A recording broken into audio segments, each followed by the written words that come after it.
Vamos a conversar, por supuesto, de la delincuencia, ¿cierto? Y la inseguridad que se está viviendo en nuestro país, esta emergencia que la han llamado, ¿cierto? El estado de excepción que se quiere hacer, ¿cierto? En la región metropolitana. Y también se ha pedido que ese mismo estado de excepción se haga en regiones, como por ejemplo en la región de Valparaíso, que la verdad es que también ha sido fuertemente... han pasado cosas en Quilpué, en Valparaíso, bueno, muy ya reconocidos por todos, por las noticias. De hecho vamos a conectarnos con el siguiente invitado a través de Meet, con Antonio Frey. ¿Cómo estás, Antonio? Muy buenos días, gracias por estar con nosotros acá en Emprendidos. Muy buenos días. Antonio, bueno, queremos hablar, por supuesto, de lo que está pasando con la inseguridad en nuestro país, ¿cierto? Tema de la agenda de hoy. ¿Cuál es tu postura a través de lo que se quiere hacer con el estado de excepción en la región metropolitana? Sí, mira, yo aquí voy a hablar en nombre del gobierno regional donde trabajo y del gobernador. Hoy día lo que está ocurriendo, esto no es nuevo, pero se ha empeorado la situación, se ha acentuado, si tú quieres ponerlo en esos términos, es que en muchos lugares, en muchos territorios de la región metropolitana, uno lo que ve es que los vecinos y vecinas de esos territorios no circulan libremente por las calles, no tienen la libertad que tenemos todos los chilenos de ir a cualquier lugar a cualquier hora. Y eso, en el fondo, si uno lo mira en términos prácticos, significa que están restringidos en dichas libertades. Entonces, eso también tiene que ver con las dinámicas del crimen organizado. Pensemos en Pedro Aguirre Cerda, la población La Victoria, que hace unas semanas tuvo un conjunto de tiroteos, más de 1000 dicen por ahí, luego de la muerte por suicidio de uno de los integrantes de su banda, parece que por cuestiones amorosas. Uno ve que los colegios cierran, que la gente no puede salir a la calle, que muchos se cambian de comuna a lugares donde viven sus amigos, sus vecinos, sus familiares, perdón, y entonces finalmente están sometidos a una suerte de estado de excepción. La pregunta es cómo recuperamos esos territorios para esos vecinos de manera efectiva. Y ahí está esa idea de poder extender esos estados de excepción que hoy día están en la Araucanía a ciertos territorios de la región metropolitana donde el Estado tiene carencias o está relativamente ausente y son más bien las bandas de crimen organizado las que comandan esos territorios. Entonces, de ahí parte la idea. Esto no viene, no es de ahora, pero viene una evolución que se viene agravando y que hoy día tiene un carácter urgente de solucionar, producto justamente que la gente resiente esa inseguridad permanente y esa dependencia de lo que los narcos o las bandas organizadas dictan en dichos territorios. Entonces, en ese contexto, claro, uno puede plantear de, claro, ¿no será mejor también plantear eso aquí? Pero habría que hacerlo también con objetivos precisos, tiempos acotados, resultados esperados, en fin, recursos que se les van a inyectar, porque si no va a pasar lo mismo que lo que ocurre un poco en la región de la Araucanía, que tenemos un estado de excepción permanente, bajan los niveles de violencia aparentemente, pero no se soluciona el problema de fondo. Sí, absolutamente. Imagino que evidentemente estas cosas tienen que hacerse con varias medidas más. Pero en lo concreto, Antonio, ¿cómo funciona el estado de excepción realmente? ¿Cómo se llevaría a cabo acá, por ejemplo, en la región metropolitana? ¿Cuál sería la idea? ¿Un apoyo a carabineros, la presencia? Porque también a veces es muy cuestionada también si las Fuerzas Armadas tienen la capacidad como para... o el aprendizaje, digamos, para llevar a cabo, para estar en la ciudad. Sí, no, es una muy buena pregunta. Los estados de excepción están pensados en la Constitución Política de la República y en la ley que los rige, más bien para escenas de emergencia, para problemas de orden público con carácter grave, y no para situaciones con las que estamos pensando hoy día. Entonces, primero habría que repensar los estados de excepción que tenemos. Hay una nueva ley sobre infraestructura crítica que puede ser interesante utilizar. Yo no soy experto jurídico en la materia, pero esa ley permite que cuando hay territorios cercanos a infraestructura crítica, es el caso, por ejemplo, en el caso de Pedro Aguirre Cerda, tenemos carreteras y otro tipo de infraestructura, se puede decretar ese estado y se le dan facultades a las Fuerzas Armadas de poder hacer control de identidad con revisión. El control preventivo de identidad no tiene asociado la revisión de las personas. Una persona puede tener una pistola en su mochila y uno le pide el carnet, y con que te dé el carnet ya acredita su identidad y puede seguir caminando.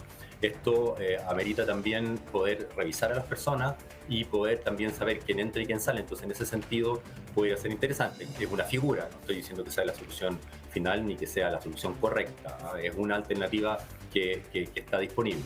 Ahora bien, ¿están las Fuerzas Armadas preparadas para eso? Eso también es una gran pregunta, porque finalmente podemos tener un efecto adverso. Claro, claro. Exactamente. Una pequeña, como a veces se le dice, como una pequeña guerra civil, como una cosa, pero se podría, claro, desatar aún más la violencia. Exactamente. Entonces hay que preparar a las instituciones, no es fácil, y aquí tampoco es rápido, pero dada la situación, yo creo que habría que planificar eso en el tiempo, no sé si es para medida inmediata, porque, por ejemplo, en el caso de Israel, cuando hay estado de excepción en seguridad interna, que estamos hablando de la seguridad interior del país, las policías comandan a los militares. En el caso de nosotros, los estados de excepción son los militares los que comandan a los policías. Entonces es una situación completamente contraria. ¿Y por qué así en Israel? Porque finalmente quien tiene la facultad en seguridad interna es la policía y es la que tiene que comandar esos estados de excepción, pero tiene una cultura al respecto. Nosotros no tenemos esa cultura. Entonces hay que pensarlo muy bien, pero lo que no se puede dejar de lado es que esta situación es relativamente urgente en el territorio. La gente lo está pasando en muchos casos mal. No quiero decir que solo en este gobierno, porque no viene de ahora. Hay que ser súper claros. Evidentemente el problema viene hace ya años. Exactamente. Se ha ido agravando. Se agudiza, se transforma en una emergencia y una prioridad política. Y hay que aprovechar esa instancia de que es una prioridad política para, primero, consensuar las opiniones con todos los actores que están en escena, digamos, incluyendo el gobierno regional en eso, y segundo, a todos los parlamentarios, a todos los agentes representantes de la población, para crear un consenso y que el sistema político sea capaz de absorber esta crisis. En los países democráticos son los sistemas políticos, aunque parezca majadero decirlo, en los que absorben esas crisis, los que plantean soluciones y los que controlan que esas soluciones se hagan bien. Sí, en ese sentido, de hecho, los políticos, sería interesante también, claro, que lleguen a un consenso, ¿cierto? Una decisión que sea como la ayuda que se requiere la sociedad hoy día, lo que requiere la población, y no seguir como en estas discusiones que finalmente no aportan en nada. Y en ese sentido, ¿cómo va la discusión en materia de seguridad y la agenda? Mira, entiendo que aquí hay un acuerdo del Ejecutivo con el Parlamento de priorizar 31 proyectos. No los sé todos, pero son interesantes muchos de ellos y que permiten avanzar en soluciones concretas. Encuentro interesante que el presidente del Senado haya tenido la voluntad de hacer ese acuerdo, porque cada vez que hemos tenido crisis en esta materia se requieren de esos acuerdos transversales. Aquí no son ningún actor solo va a poder hacer una solución permanente, durable y efectiva en el tiempo.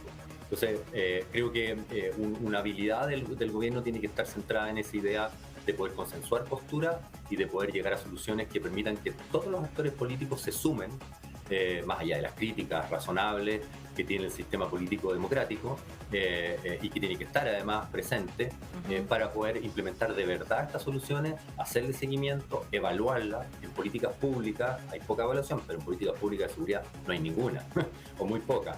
Y eso es porque le tememos al fracaso.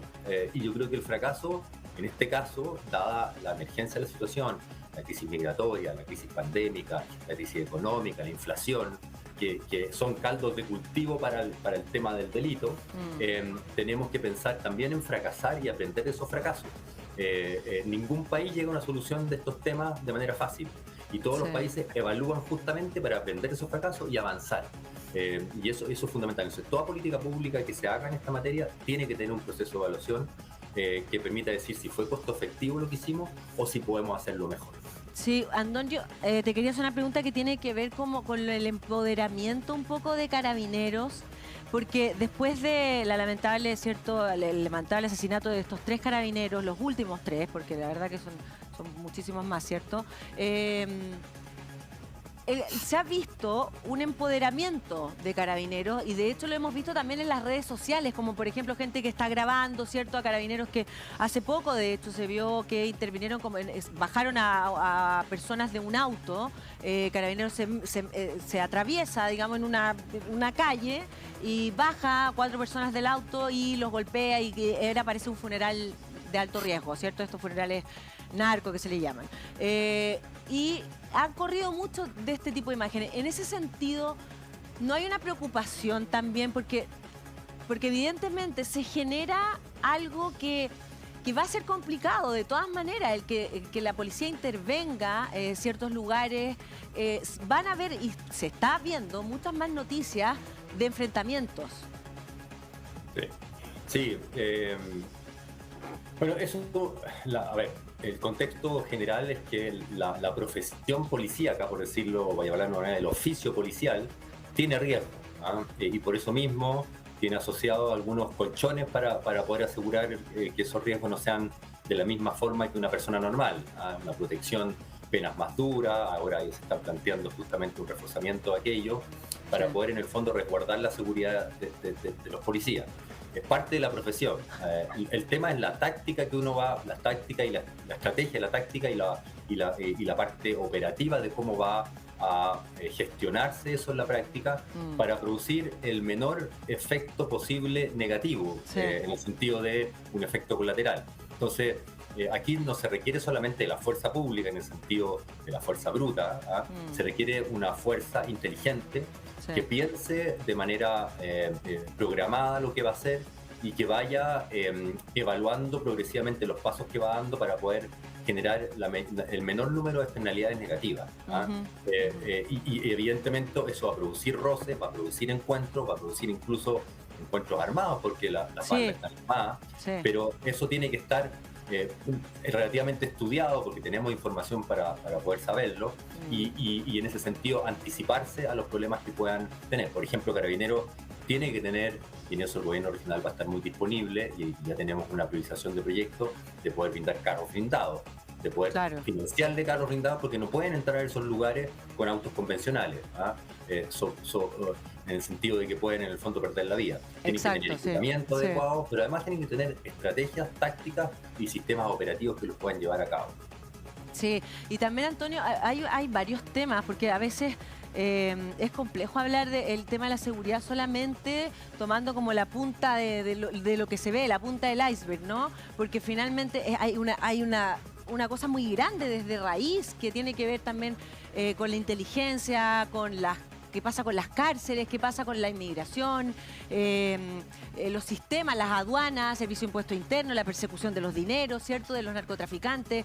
Y en ese sentido, ¿ustedes ven que ha habido como un abandono de todas estas como instituciones en nuestro país, por lo cual ha ingresado el ingreso de armas, por ejemplo, ¿cierto?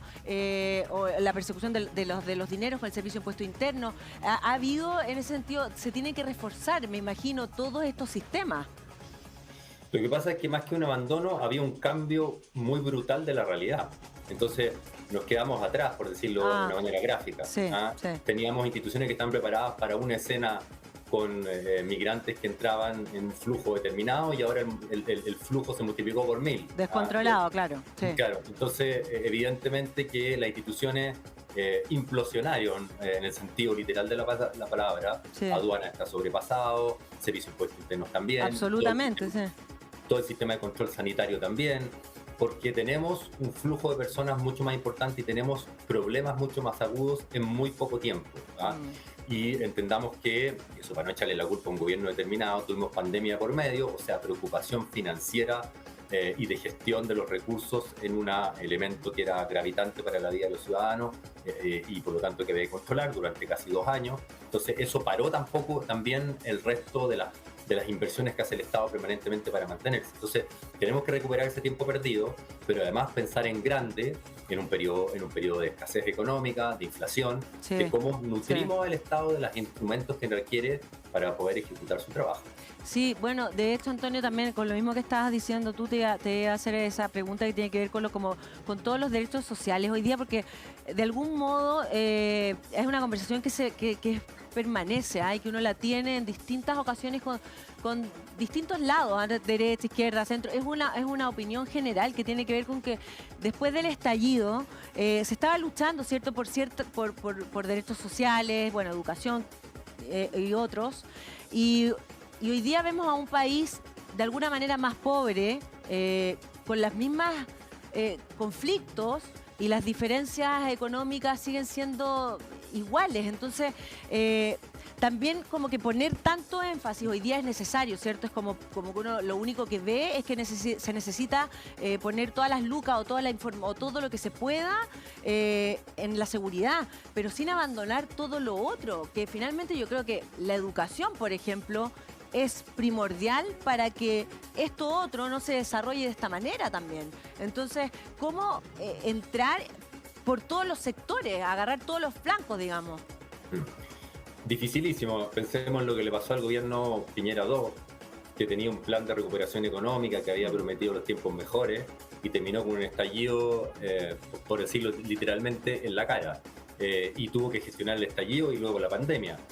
Los tiempos están tan cambiantes, tan dinámicos, el entorno es tan difícil de predecir, que justamente hay que tener un plan de gobierno, obviamente, pero ese plan inexorablemente, ineluctablemente, como dice la tragedia griega, cambia. Y cambia abruptamente. Este gobierno tenía un plan de reforma importante en la dirección que tú dices, pero se enfrenta con una crisis de seguridad que viene además heredada, porque este es un gobierno que además no solamente es un nuevo gobierno, sino que la coalición política que lo sustenta también es nueva, o relativamente nueva, o viene con políticos más renovados o nuevos, como quieras ya ponerle tú. Entonces, tenemos un tema también de generarse la experiencia suficiente para tener, en el fondo, las buenas soluciones de los nuevos políticos que ingresan al escenario, y además un contexto muy complejo de solucionar, con un conjunto de cosas que se arrastraban, pero que se agudizan en un momento determinado y que cambian la agenda política. Y eso hace que los gobiernos giren 360 en sus prioridades. Sin seguridad, el problema es que sin seguridad todo el resto no funciona. Por una razón muy simple, porque si tú lo ves en términos de ciudadano, si tú vas a salir de tu casa y te vas a sentir, o tenés que salir con por decirlo exageradamente, con un chaleco antibala y protegerte todo el día, bueno, poco te va a importar educarte, poco te va a importar la calidad de vida. Lo que vas a tratar de hacer es salvar tu vida, por decirlo en términos exagerados. Sí, claro, sí. Entonces, la prioridad en este momento, por eso mismo, el derecho esencial que permite que otros derechos sean ejercidos, es la seguridad. Y mientras eso no se solucione, todo el resto está en tela de juicio. Es lo que le pasó a todos los gobiernos democráticos, de hecho, y que estuvieron luchando de manera con mayor o menor éxito, para poder en el fondo generar una tranquilidad pública que permitiera avanzar en otros temas. Si no está esa tranquilidad pública, lo que ocurre es que finalmente la gente se refugia en la inseguridad, se refugia en la desconfianza al otro, se refugia en los hogares, no sale, no consume, no se educa adecuadamente, no va a elegir ir a la universidad porque es muy peligroso, en fin. Entonces, lo estoy exagerando como para que se entienda. Pero en el fondo sí, claro, sin seguridad uno no tiene, o sea, no hay libertades, y lo vemos. Exactamente. Lo vemos absolutamente. O sea, yo creo que en ese sentido todos lo estamos viviendo, porque todos cambiamos de alguna manera nuestra manera de vivir, los horarios, como también uno anda como a la defensiva de alguna manera, porque uno anda asustado, va en el auto, sube las ventanas, los niños que no se asomen por la... O sea, son millones de situaciones que de verdad también los mismos medios...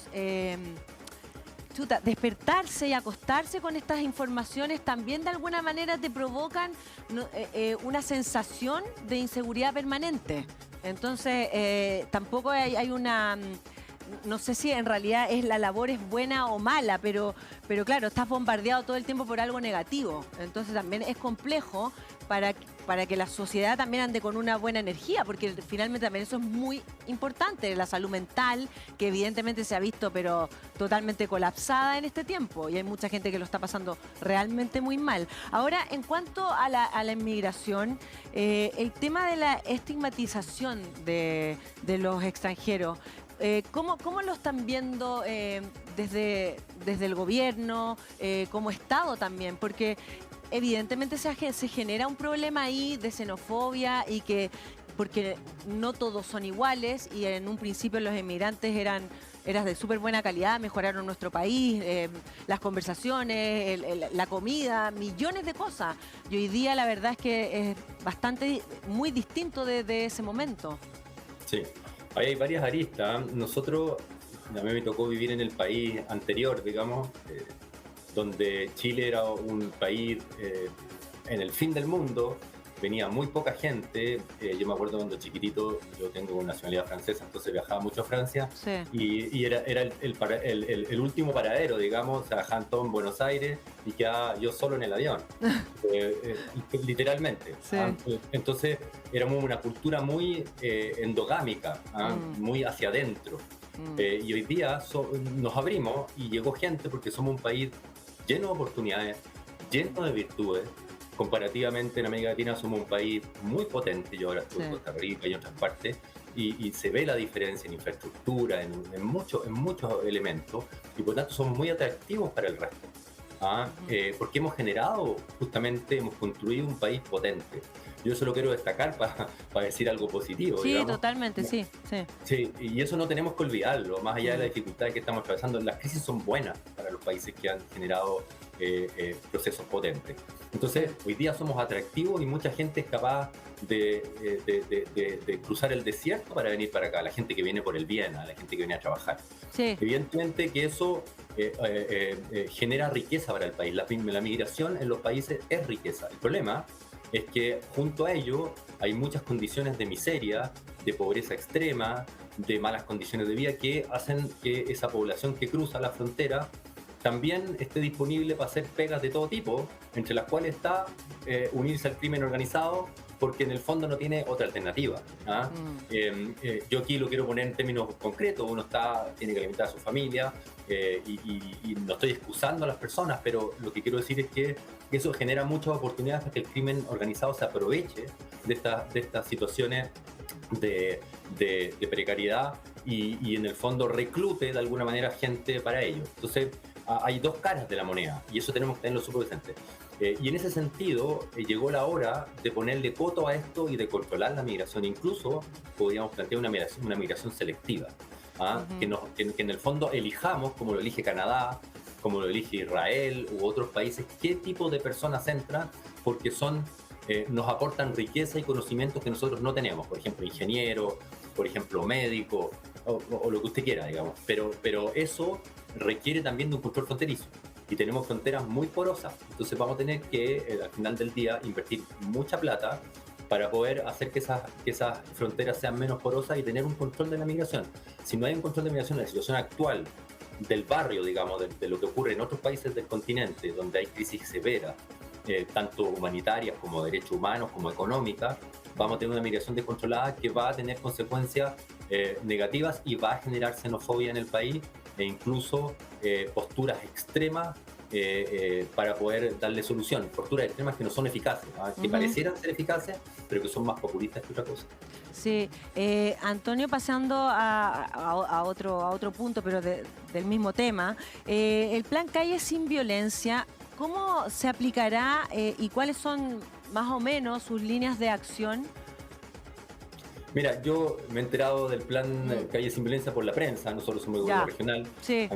Y ahí hay un primer elemento que yo quisiera destacar, no para echarle tierra al plan, porque puede ser que sea muy bueno, es que el gobernador Claudio Rego, que es el alcalde mayor, por decirlo de una manera, el alcalde de los alcaldes, que en el fondo tiene una preocupación por el territorio legítima y que fue electo democráticamente, no fue invitado a las reuniones.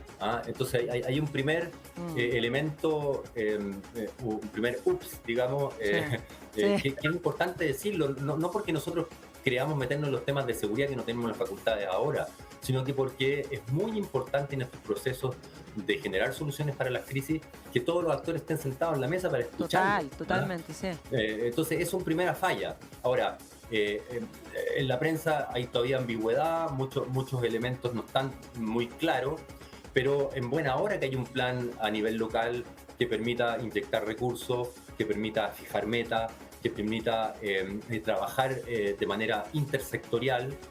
Eso cuesta mucho, cada institución se refugia en sus propios indicadores y en sus propias dinámicas internas, para poder generar un efecto positivo en las comunas, en las 40 y tantas comunas donde se va a implementar, que entiendo que son las comunas que concentran mayor número de homicidios, que tienen características criminológicas bastante específicas y más graves que el resto. Pero claro, ahora hay que ver cuál va a ser el contenido y el programa de acción que eso tiene. Me da la impresión que otro elemento que uno puede observar es que fue hecho sobre la marcha. No estaba muy claro lo que era, no estaba muy claro cuántos recursos tenía, cuáles eran los dispositivos que se iban a generar. Pero claro, estamos en un momento en que el gobierno, por decirlo de una manera muy mundana, está urgido y tiene que aportar soluciones muy rápidas, y eso hace que de repente pueda cometer errores.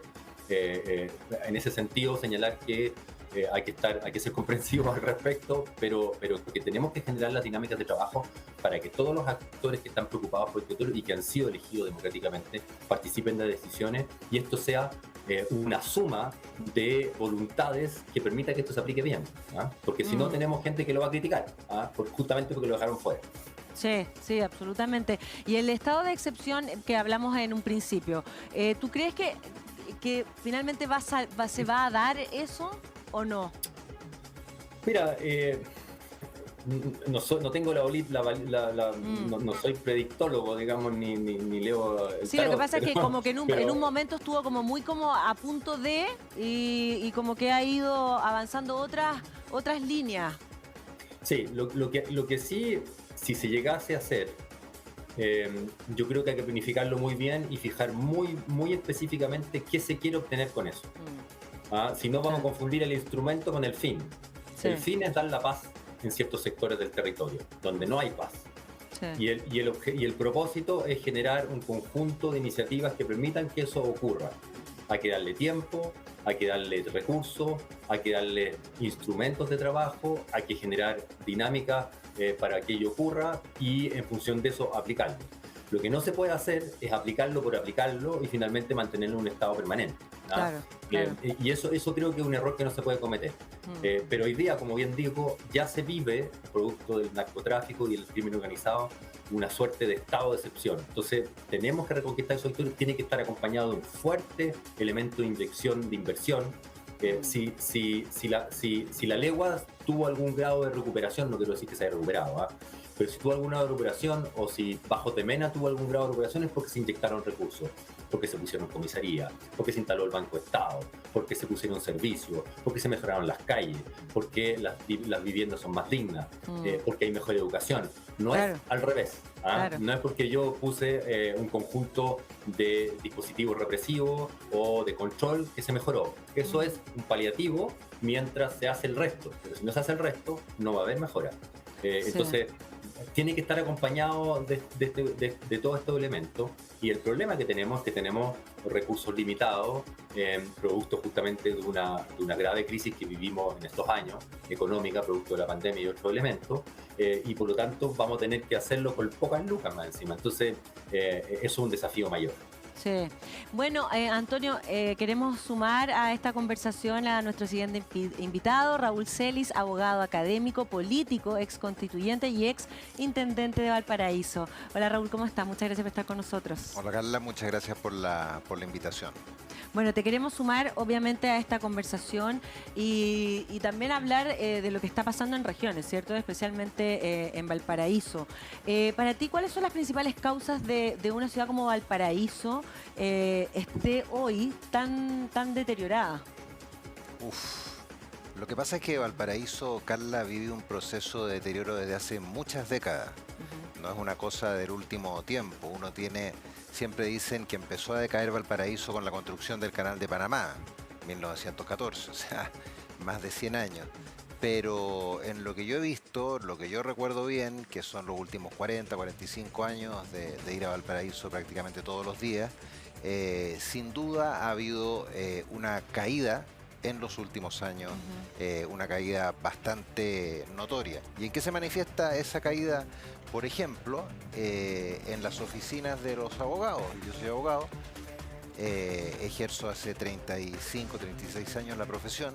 Cuando yo me instalé, todas las oficinas principales de abogados estaban en Valparaíso, muy poquitas en Viña y todas las importantes en Valparaíso.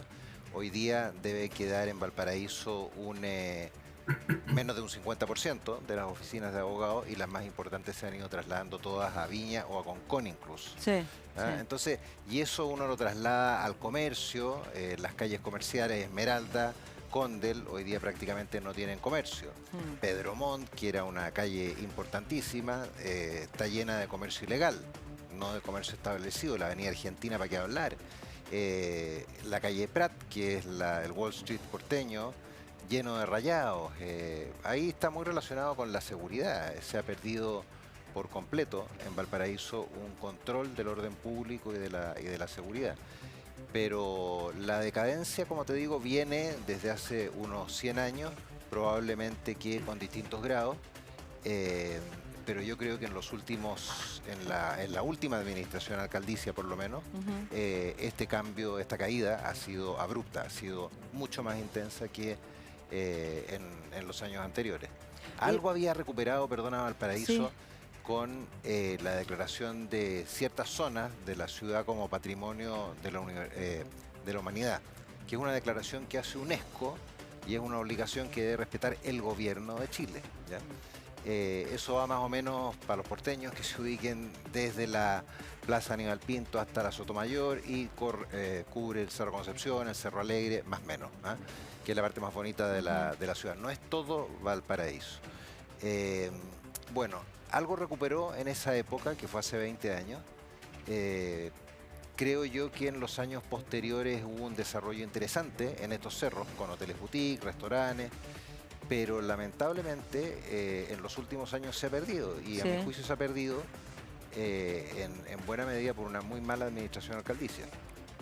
Sí, el tema también de la pandemia, me imagino que afectó muchísimo también a Valparaíso. En algún momento, yo recuerdo, yo tengo 44 años, pero Valparaíso era un lugar donde uno iba a visitar, porque yo soy de Viña, pero íbamos porque era por un lugar turístico, bonito, que había muchas partes donde ir, y después se volvió un lugar muy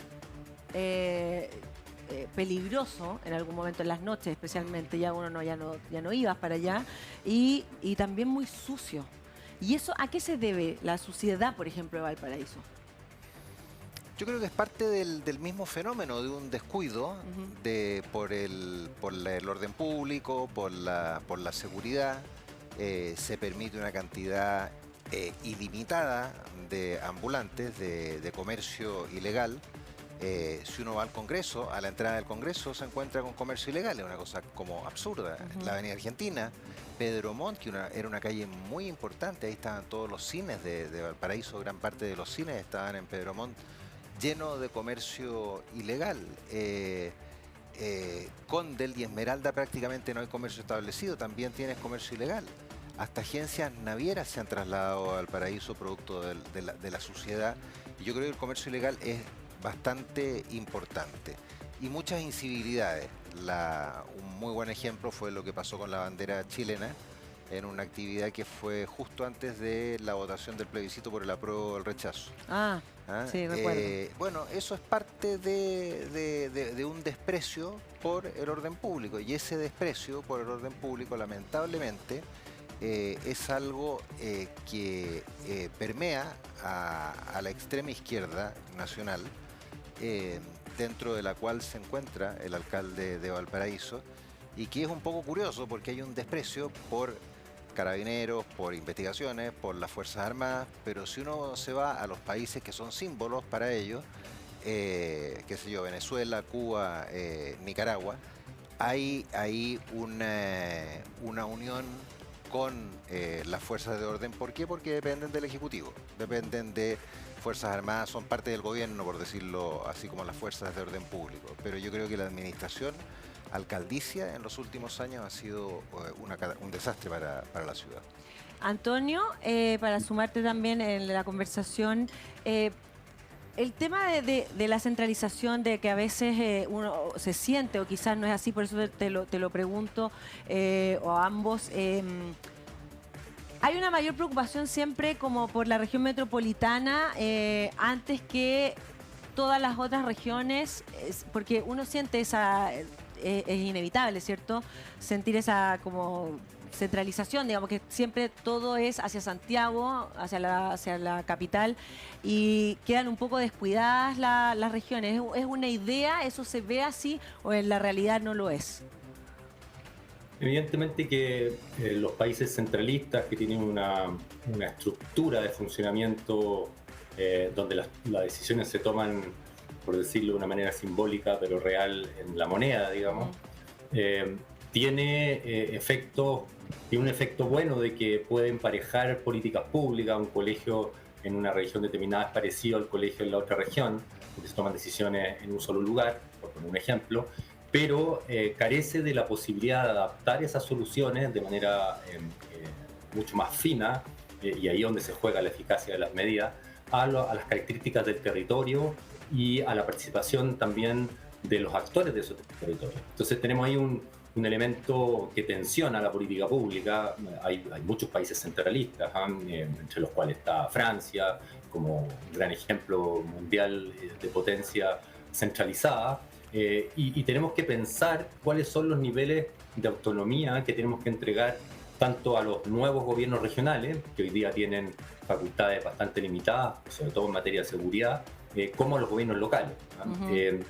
Y eso es un trabajo de consenso político. El sistema político tiene que dar esa solución, pero que en todos los países se ha ido dando, se ha ido soltando las amarras. Las regiones y las comunas cada vez tienen más facultades, los cuales tienen que estar acompañados de recursos, de capacidades técnicas. No es tan fácil. Hay municipios que tienen escasas capacidades de formular proyectos, escasas capacidades de planificación, justamente porque son no solamente pobres, sino que tienen escasos recursos humanos. Entonces también hay que planificar eso y dosificarlo en el tiempo. No es una solución simple. Nadie tiene la bola de cristal para hacer eso, pero lo que no se puede hacer es esperar en ese proceso. Hay que ir generando progresivamente niveles de mayor autonomía y de mayor retroalimentación con el centro para que las políticas públicas sean más eficaces y más pertinentes. Sí, a puertas estamos a puertas de una elección nuevamente ¿cierto? 7 de mayo. De los constituyentes, a ver si le dicen, no, se les dice consejeros, de los consejeros, Claro. ¿no?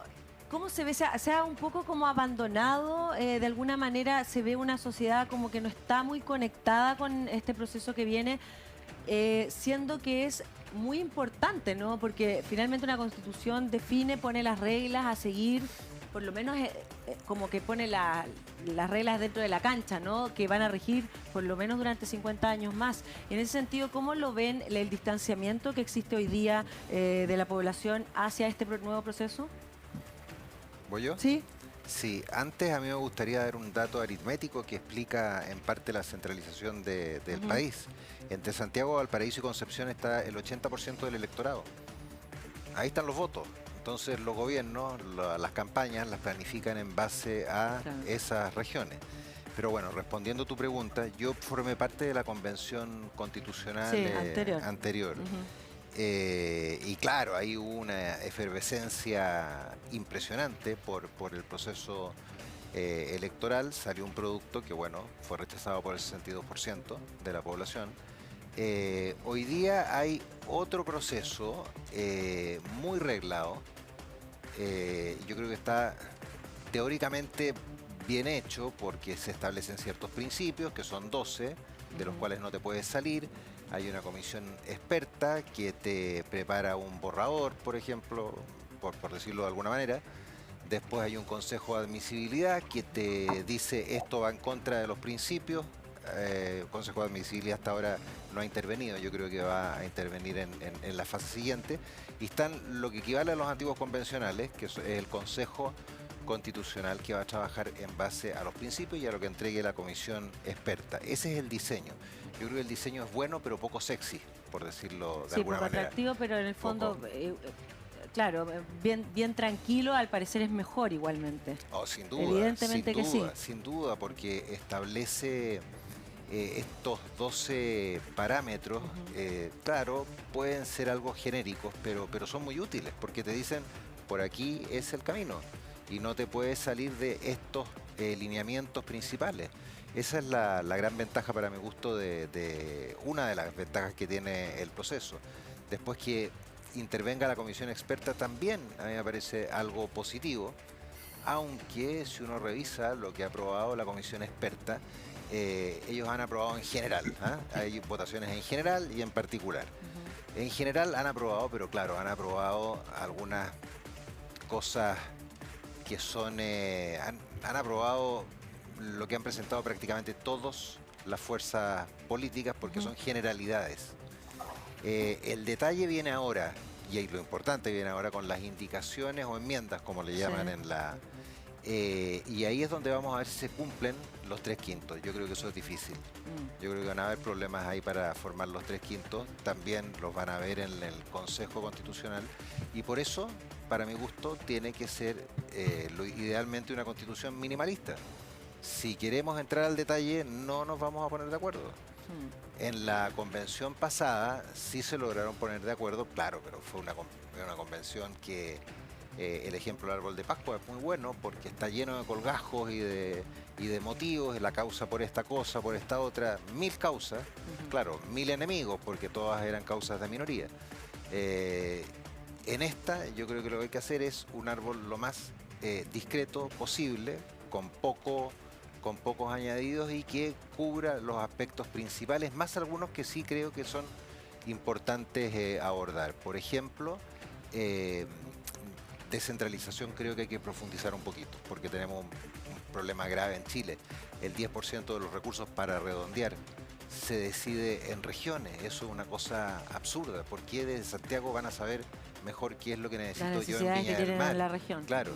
Decía recién, una de las características de la descentralización o de lo que se pide, aparte de la descentralización administrativa, política, que es la elección financiera, es la participación y las capacidades locales. Y en Santiago se duda de las capacidades locales. Sí. Creen que las personas no están en condiciones de formular proyectos. A mí, siendo intendente regional, entre el 2010 y el 2014, nosotros fuertemente fortalecíamos comunas, entre ellas Isla de Pascua, por ejemplo, Rapa Nui, que quien no tenía buenos proyectos, bueno, nosotros mandábamos personal para que inyectarles buenos proyectos. Petorca, que también está muy alejada, hacíamos lo mismo. Entonces el elemento de descentralización creo que tiene que estar en la Carta Fundamental con algún grado de profundidad mayor. Creo que también hay que tocar aspectos como los derechos tecnológicos, el acceso a las redes, la privacidad en las redes, así como se habla de derechos fundamentales. En el tema del Internet también. Sí, exactamente. Que está totalmente, sí, eso está claro, sin porque ninguna legislación. Las libertades tradicionales de reunión, de opinión, claro, son físicas, pero ahora ya no son tan físicas, son más bien virtuales. Entonces creo que ahí tiene que haber también algo.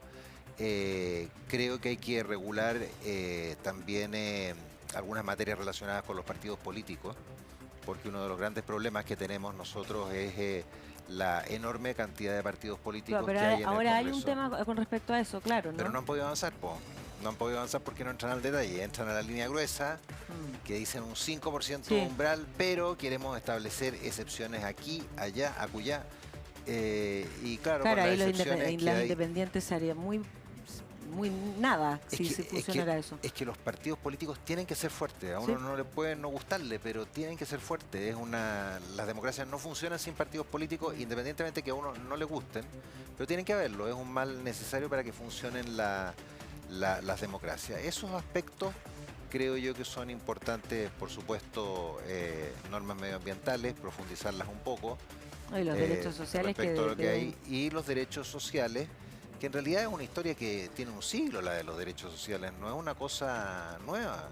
Claro, lo que pasa es que están ahí, pero Pero Claro, finalmente no se dan... la discusión con los Seguimos derechos igual. sociales, Carla, es quién los provee en definitiva. Entonces hay un sector ideológico que dice no, los tiene que proveer el Estado, la salud que provee el Estado, la No, educación que o provee sea, el pero Estado. claramente eso tiene que ser evidentemente una elección y mixto, pero que se pueda hacer y que no tenga que ver con el tamaño de tu bolsillo. Es que hay un Eso es lo que debe cambiar y eso es lo que es una lucha eterna y que todavía no se puede dar. Claro, pero hay un sector que no acepta que sea mixto. ¿Lo ves Que así cree tú, que Antonio, tanto que yo creo que ha cambiado un poco esa visión, En la ¿no? con- en la de que el pero en la sistema... convención no. Bueno, tanto lo que la pregunta inicial que tiene que ver con que cómo tú ves también este proceso que viene, cómo la gente está conectada con eso o desconectada de eso. Y por otro lado también, claro, lo que tiene que ver con los derechos sociales, que puede estar escrito en la Constitución, pero una Constitución, aunque esté puesto, no significa que al otro día va a cambiar todo. Si eso, No, pues, eso nunca ha como- pasado tampoco. Sí, yo tiendo a coincidir primero con el diagnóstico de que mientras menos sexy es el proceso, políticamente hablando, Sí. mejor para el proceso. Genera Sí. menos expectativa, genera más calma política, permite tener más reflexión, permite no atrincherarse, que es lo que pasó, creo yo, con el primer proceso. Entonces, en ese sentido, tenemos un resultado que puede ser promisorio, menos atractivo para las personas. Quizás tengamos gente que no vaya a votar cuando el voto es obligatorio o que decida anular, pero finalmente eso puede darle más posibilidades de éxito. Y en eso estoy de acuerdo. Los procesos de centralización, los procesos de participación, también estoy de acuerdo con ese diagnóstico, con el tema de la información en este nuevo mundo de la Internet, en Sí, que tecnológico. la información viaja más rápido que la verdad. Y eso Claro. es muy importante. A una Sí. persona la pueden anular o descalificar y el tiempo que se da para defenderse ya está descalificada, digamos, por decirlo de una manera bastante brutal. Entonces eso tiene que tener regulación. Pero lo que la parte que yo no comparto, pero sí entiendo de esta discusión, Sí. es esta dicotomía entre Estado y mercado. Yo esa dicotomía, por lo menos a mi punto de vista, es falsa. Un buen Estado tiene un buen mercado y un buen mercado tiene un buen Estado. Son complementarios. ¿Ah? Puede ser que haya provisión de servicio mixta o privada o estatal, pero finalmente lo que no puede ocurrir, y en eso quizás podemos coincidir, en que tenemos un sistema que segmenta. La educación privada es mucho mejor, aun cuando no mucho mejor tampoco, porque tiene mejores alumnos en el fondo que pueden pagar, tienen mejor capital cultural, no aporta tanto valor agregado, creo yo. Es mucho más difícil la escuela pública en ese sentido de darle valor agregado. Es muy distinta a la escuela pública o a la escuela subvencionada, son públicos distintos. Y Totalmente. eso hace que fragmentemos a la sociedad y que finalmente los más pobres convivan con los más pobres, por tanto tengan escasos incentivos para mejorar, Claro. porque tienen un grupo que tiene más carencia, y lo que tenemos que hacer es una cosa más mixta. ¿Cómo lo hagamos? Yo ahí estoy abierto, ¿verdad? Si tiene que ser el Estado que lo provee, si es un sistema mixto, pero debemos asegurar el estándar que en un colegio, miren lo que les voy a decir, una persona de alta sociedad puede estar con una persona de baja sociedad. Lógico. Eso es lo que tenemos que lograr. Sí. Es casi imposible, pero si logramos al menos que se acerquen, que puedan convivir, comprenderse, vamos a tener una sociedad menos violenta, vamos a tener una sociedad que comprenda al otro de otra manera, que integra, que excluye menos. Hoy día, en Santiago al menos, yo soy santiaguino, una persona del barrio alto puede ser que nunca vea a una persona, nunca en su vida, del barrio bajo. Porque circula por lugares completamente segmentados. Eso quizás es bueno para la persona del barrio alto porque se evita ver una persona distinta a ella, pero para la cohesión social es de un brutal impacto. Entonces yo no comparto esa idea y lo encuentro también ideológico de decir hay gente que es puro Estado, hay gente que es puro pro mercado. Tenemos que pensar en soluciones mixtas, tenemos que Absolutamente. pensar que las dos cosas están unidas y que en los países desarrollados el Estado es fuerte, ojo, en Chile el Estado es fuerte y sigue siéndolo y es su gran virtud. Es su gran virtud. Se ha achicado, todo lo que ustedes quieran, pero respecto a otros estados es muy fuerte. Y mientras sea fuerte vamos a tener un país sano. Esa es mi opinión personal. Seguimos esta conversación, ¿cierto? Que estamos con Antonio Frey y Raúl Celis conversando con respecto a todo lo que está pasando en nuestro país, especialmente el tema de la inseguridad, ¿cierto? Bueno, nos habíamos quedado en estábamos de hecho con Antonio. Antonio, estábamos conversando sobre tu opinión, ¿cierto? Con respecto a lo que va a pasar ahora, lo que va a pasar si están realmente interesados o no, pero que finalmente, claro, esta pulcredad que existe en este momento, este minimalismo es bastante mejor, evidentemente, y mucho más saludable, ¿no? Pero, ¿cómo ven ustedes hoy día también la situación que se está viviendo políticamente también en Chile?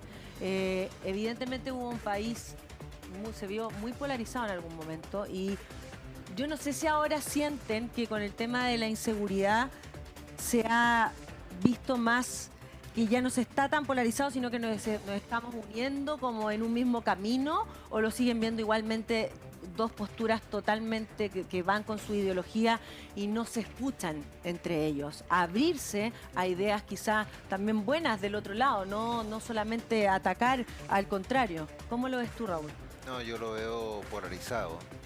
Polarizado, y la raíz de todo esto fue el cambio del sistema electoral por un sistema proporcional.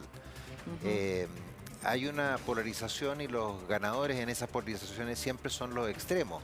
Por eso ha crecido tanto republicano, por eso el Apruebo Dignidad, de hecho, que el Partido ahora Comunista ha ganado demasiado espacio. Así es, sí, así es. Sí. Por eso Apruebo Dignidad, que el Partido Comunista más el Frente Amplio, son los que están gobernando, y los partidos que van más al centro están un poco a la baja. Yo pienso que la polarización se mantiene, es un buen negocio, además para los extremos.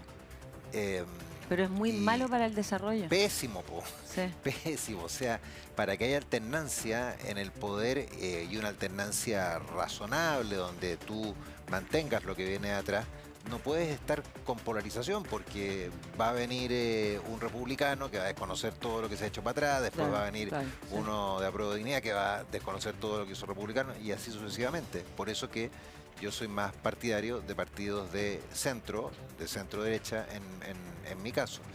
Ahora, en algo ha ayudado, es cierto, todos los problemas de la Agencia contra la Delincuencia, los proyectos de ley que se van a... eso por lo menos se ha visto consenso. Claro, pero es un consenso limitado. Claro, absolutamente. Porque si tú te fijas, se llega en la izquierda hasta el socialismo democrático. Porque pasado el socialismo democrático, o sea, Partido Comunista, Frente Amplio, ya empezamos con problemas. Y en el caso de la derecha hay muchas cosas que republicanos la han votado en contra también. Entonces, yo creo que hay una aparente mayor conversión al centro, pero por una obligación urgente, que es el crecimiento de la delincuencia. Lo que sí, frente al problema de la delincuencia que tenemos hoy día en Chile, yo creo que la convergencia al centro debería ser mucho mayor. Por eso que, en mi opinión, todavía existe un grado de polarización importante en el país. Antonio, ¿tú cómo lo ves? Yo tiendo a coincidir con Raúl. Me parece acertado que la polarización no está aportando soluciones a las personas, que es lo principal, y que justamente produce un clima pasional que es poco adecuado para tomar decisiones racionales en un momento tanto de crisis social, económica como de seguridad. Ahora bien, un elemento que uno pudiera criticar del sistema que teníamos antes, que tendía más hacia los partidos de centro, hacia las grandes coaliciones, es que no fue capaz también, y eso por eso que hay que equilibrar las cosas, de responder a las demandas sociales. O no fue capaz de hacerlo con la pertinencia y prontitud y magnitud que se requería. Entonces se acumuló malestar que, bueno, terminó en el estallido, pues no cabe duda, pero en una situación también de crisis. Entonces yo creo que hay que repensar el sistema para poder al mismo tiempo mantener los equilibrios, en el sentido de producir consenso político para dar soluciones, pero al mismo tiempo tener un sistema más dinámico que permita dar esas soluciones en los tiempos requeridos. Si no, tenemos una especie de desfase entre el mundo político, que vive en su burbuja, que es lo que la gente critica, y lo que pasa en la población.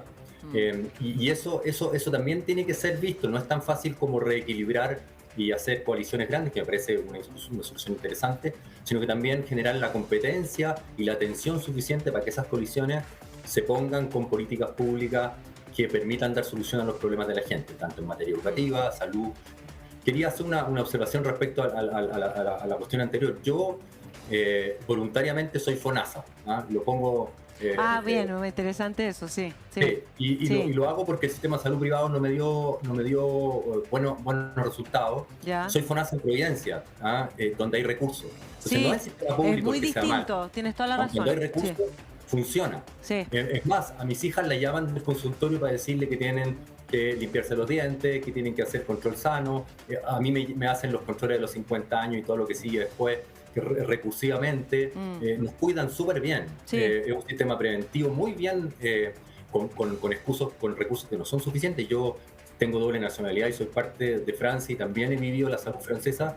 En Providencia tenemos una muy buena salud y es pública, no solamente pública, también es privada. Entonces, también para generar esa conversación, porque creo que es interesante. Sí. En el tema del colegio, yo estoy en la Alianza Francesa porque tengo esa raíz, y en la Alianza Francesa es el colegio público francés, que es un colegio de calidad. Entonces, más allá de la discusión entre Estado y privado, y más allá de la decisión que uno tome, si toma privada, yo creo que es interesante salir de la trinchera y creo que puede aportar, lo digo de manera constructiva, a cuál es la mejor solución.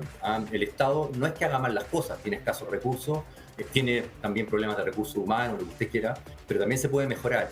Y también se puede aliar con el sistema privado. En el caso francés, el sistema de salud tiene una alianza en que el Estado te cubre lo básico y los privados te cubren lo que falta. Entonces, tiene un sistema mixto. Vamos a tener que pensar en esas soluciones, lo digo por la discusión anterior. Sí, ¿sabes qué? Interesante, Antonio, lo que estás contando, porque en general pasa mucho, ¿cierto? Esta desconexión de la realidad que se ve como de los altos mandos de los políticos, o como los que mantienen sus conversaciones en ese nivel, pero no pasan hacia la población. Y el tema de también FONASA y SAPRE es también interesante, por primera vez que pasa esto, que alguien dice que tiene FONASA, de todos los invitados que nosotros hemos tenido y conversamos, siempre políticos, economistas, lo que sea, y fíjate que yo también estoy en FONASA en Lo Barnechea, y también funciona impresionante, impecable. Pero toda mi vida estuve en ISAPRE, y la verdad es que me gastaba millones y la verdad era una locura también. Entonces tú dices, y hoy día me funciona, pero también me echo de menos, a veces me preocupa, por ejemplo, me ocupa, no sé si les pasa a ustedes, si mi hijo se enferma de algo grave, igual me ocupa y primero pienso en llevarlos a la clínica, igualmente, antes de llevarlos, ¿se entiende?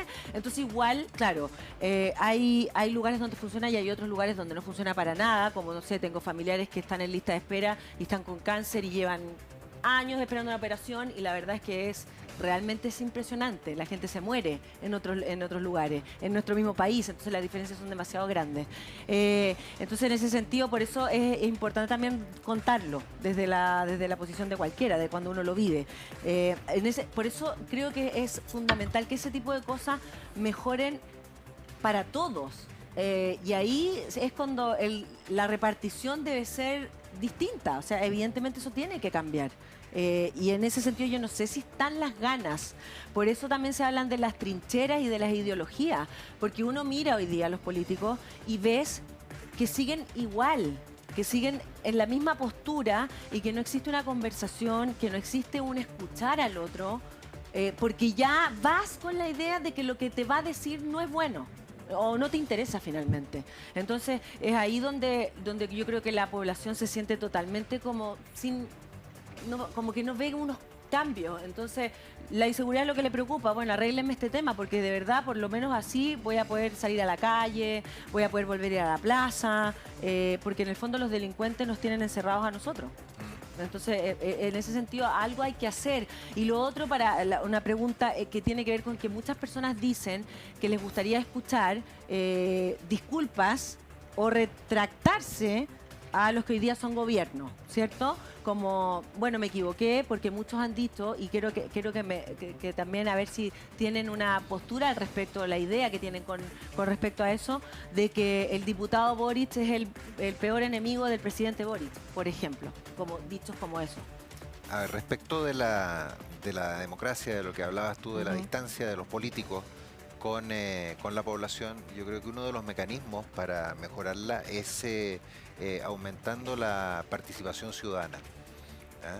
eh, que de hecho eso se incorporó en el proyecto anterior de Constitución, y creo que también fue muy importante porque, por ejemplo, toda esa campaña con mi plata no, de los ahorros previsionales, si no hubiera sido por esa indicación, probablemente ni siquiera habría sido materia de discusión, por lo menos a la altura en que se llevó. Entonces, la participación ciudadana a mí me parece importante. Hay sectores en que puede que no corresponda, pero a nivel local, que esa es otra cosa que yo fortalecería, los gobiernos locales, que son los que están más cerca de los ciudadanos. Pero en fin, por dar un par de pistas. Sí. Ahora, si debe presentar excusa, uno se equivoca todos los días.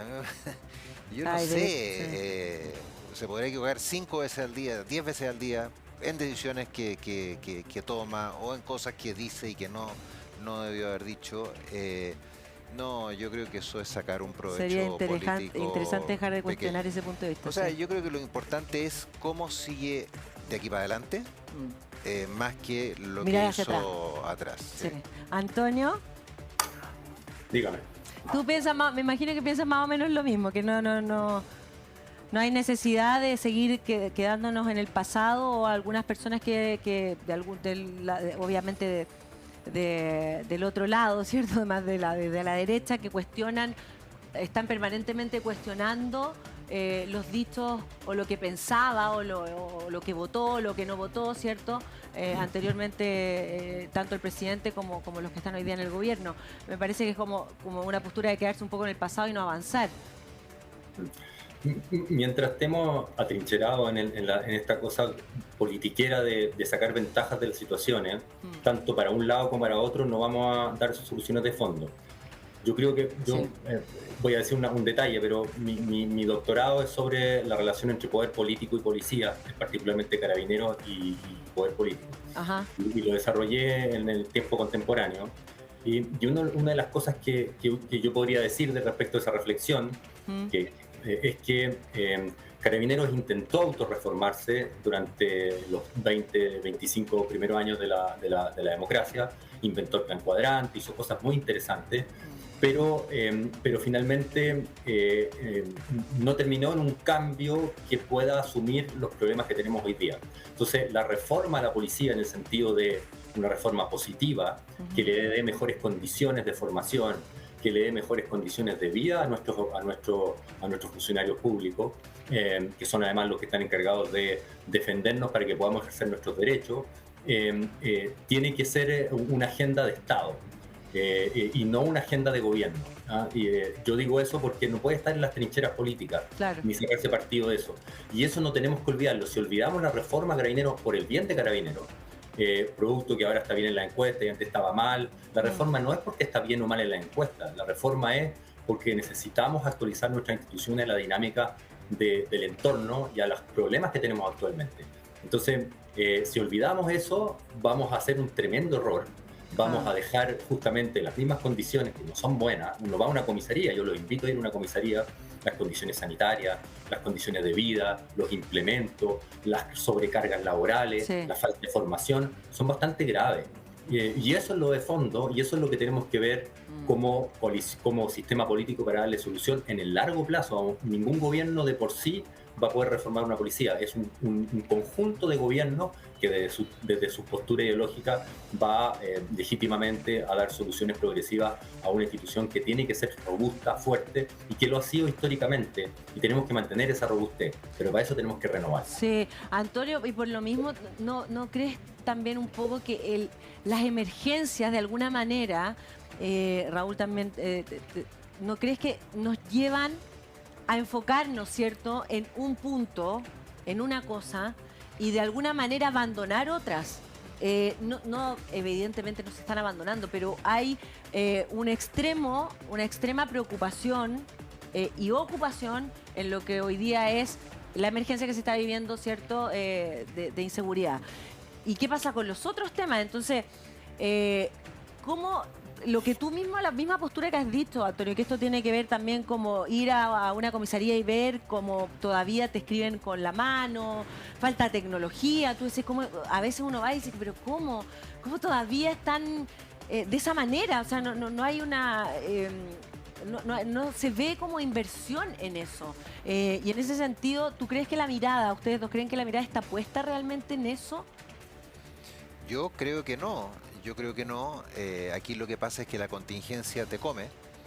Eso no es raro, ¿ah? Para quien gobierna la contingencia normalmente piensa en el gobierno anterior. Se lo comió la contingencia del estallido social más el problema del COVID. Sí. O sea, prácticamente no hubo programa. Cosas que no se pueden prever, claro. Obvio. En el caso de Valparaíso, por ejemplo, nos comía muchas veces la contingencia de los incendios forestales, Sí. que tenías que dedicar gran parte de los... pero en este caso yo creo que se ve agravado porque no hay un programa de gobierno claro. El programa de gobierno de esta administración iba a ser la futura constitución, la que perdió en el plebiscito. Y eso entonces agrava más porque no hay políticas claras. Yo pienso que el gobierno no sabe bien para dónde ir. A propósito de calles sin violencia, yo he visto que han señalado que tiene 4 aspectos fundamentales, después que son 3. Si uno revisa los 3, mayor persecución del delito, eso es una copia de lo que se hizo en Alto Hospicio, dicho por la misma ministra Toá. Y eso de Alto Hospicio fue una mayor intervención del Ministerio Público y de la Policía de Investigaciones para esclarecer determinados delitos. Y los otros son mayores patrullajes y mayor fiscalización. O sea, son cosas como elementales. Ahora, obviamente que las cosas no debieran ser así, y en ese sentido, a mí me parece positivo que se haya pactado una agenda, primero en el Congreso y después con el Ejecutivo, en materia de seguridad, porque ahí hay una mirada más a largo plazo. Ahora, lo ideal es que la contingencia no te coma, pero para eso necesitas, yo diría, por lo menos un plan de gobierno y segundo, unas mayorías en el Congreso que no se te dan, porque tienes un Congreso muy fragmentado. Entonces, nuevamente entramos al problema de la fragmentación del Congreso, el problema del exceso de partidos políticos, más de 20 en la Cámara, que te complica llegar a acuerdos. Sí, ahora pasando a otro tema que tiene que ver con lo que el informe, por ejemplo, de la ONU, ¿cierto? Que lo tengo acá, que bueno, destaca a Puerto de San Antonio, que todos lo supimos, ¿no? Como uno de los puertos neurálgicos del tráfico internacional de drogas. ¿Eso fue sorpresivo a nivel político, por ejemplo, esa noticia? Yo diría... ¿Antonio? Antonio.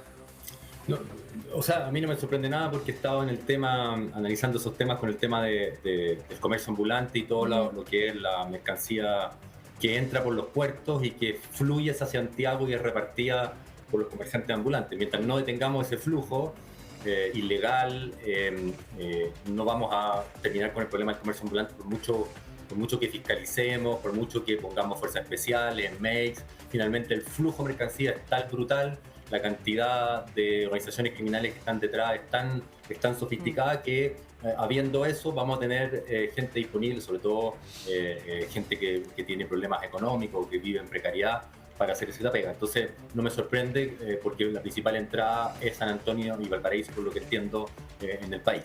Entonces no es algo que vea como con ojos sorpresivos. Respecto a los temas de fondo, yo ahí quería hacer un punto.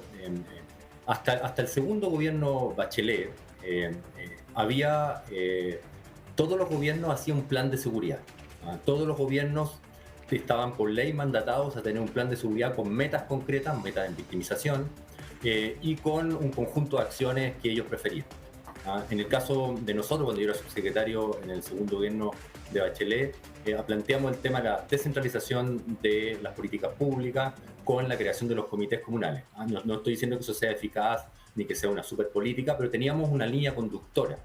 Entonces, más allá de la contingencia, seguíamos avanzando en eso. Hicimos la ley 20.965, que los consejos comunales y los planes comunales de seguridad pública, están todos los actores sentados, tiene deficiencias, obviamente, pero teníamos un norte. Asimismo, pasaba con el primer gobierno del presidente Piñera, donde se planteó en Chile Seguro, creo que se llamaba, un plan de trabajo bien concreto, con metas en cada una de las instituciones y una meta de poder bajar, si no me equivoco, el 15% de la victimización.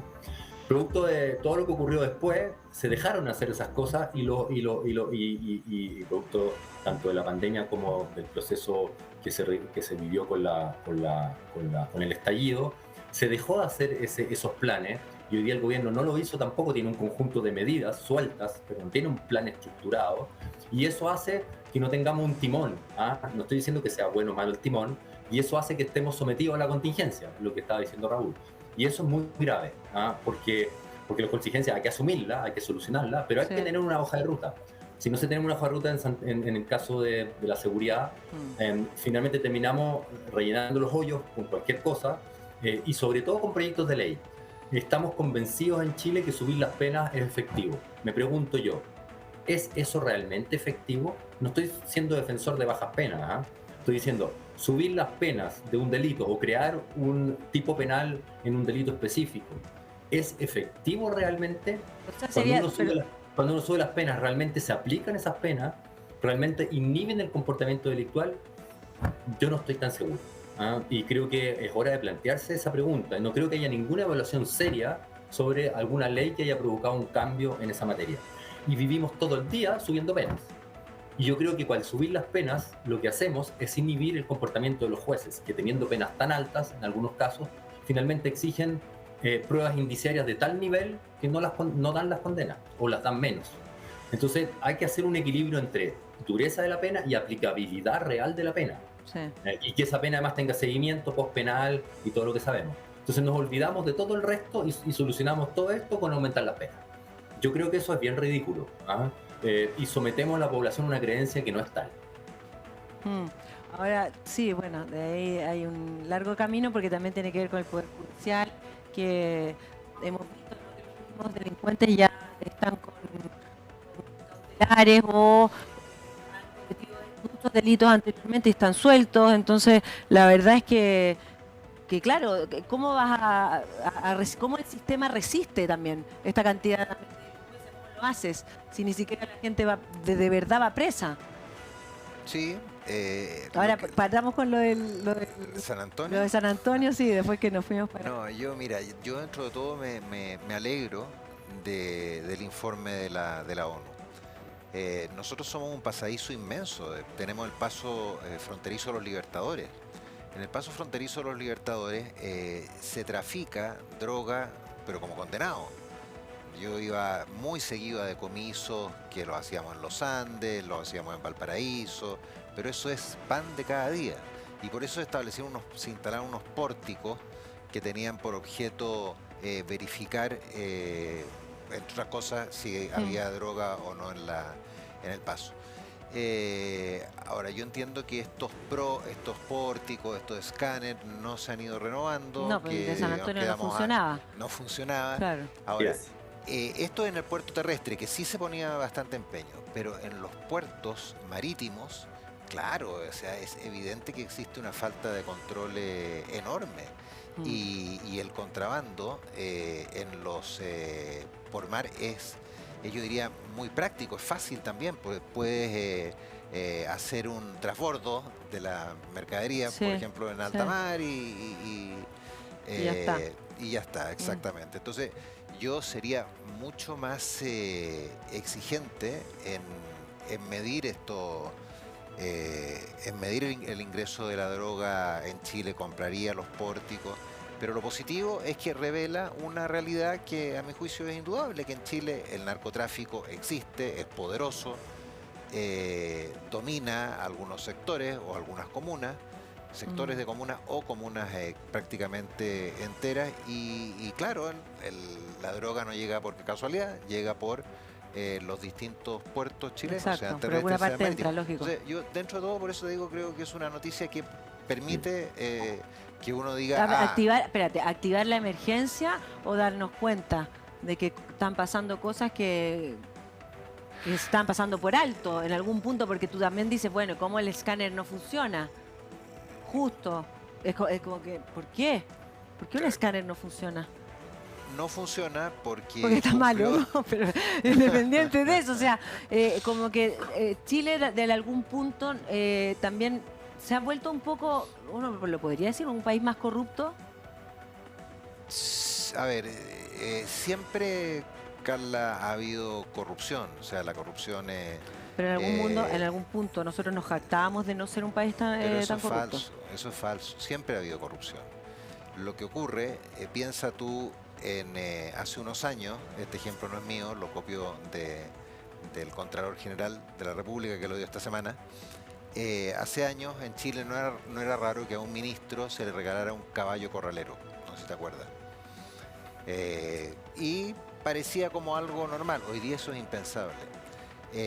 Hace unos años no había que hacer declaraciones de patrimonio y de intereses para las autoridades. Hoy día sí Ahora las tienes sí, que hacer. sí. O sea, creo que han habido más regulación, mejoras. Sí, hay más regulación.